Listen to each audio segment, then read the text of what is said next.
മുല്ലപ്പെരിയാർ ഡാമിന്റെ അവസ്ഥ അതീവ ഭയങ്കരമാണെന്നും ഭീതി പടർത്തുന്നതാണ് എന്നാണ് ഇപ്പോൾ എംപിയും നടനുമായ സുരേഷ് ഗോപി പറയുന്നത്. ഡാം പൊട്ടിയാൽ ആരാണ് ഉത്തരം പറയുന്നതെന്നാണ് അദ്ദേഹം ചോദിക്കുന്നത്. കോടതി പറയുമോ എന്നും നമുക്കിനിയും കണ്ണീരിൽ മുങ്ങിത്താഴാനാവില്ലെന്നും അദ്ദേഹം പറഞ്ഞു.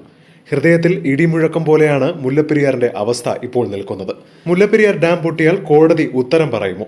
കോടതികളിൽ നിന്നും ഇത്തരം തീരുമാനങ്ങൾ കൈപ്പറ്റി ആ തീരുമാനങ്ങൾ കൊണ്ടുപോകുന്നവർ ഉത്തരം പറയണം.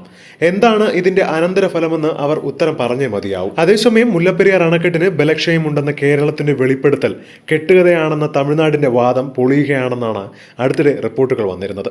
അണക്കെട്ടിന് 30 വർഷം ആകുന്നതിന് മുൻപ് തന്നെ ചോർച്ചയും ഓട്ടയടക്കലും തുടങ്ങിയിരുന്നുവെന്നാണ് തമിഴ്നാടിന് വേണ്ടി എത്തിയ ഇറിഗേഷൻ ആൻഡ് പവർ തയ്യാറാക്കിയ റിപ്പോർട്ടിൽ പറയുന്നത്. കേരളം അതീവ ഭീകരാവസ്ഥയിലൂടെയാണ് കടന്നു പോകുന്നതാണ് പലരും പറയുന്നത്. സുർക്കി മിശ്രിതം നഷ്ടപ്പെട്ടതോടെ അണക്കെട്ടിന്റെ ജലമുഖത്തെ പ്ലാസ്റ്ററിംഗ് വിടവുകളുണ്ടായി.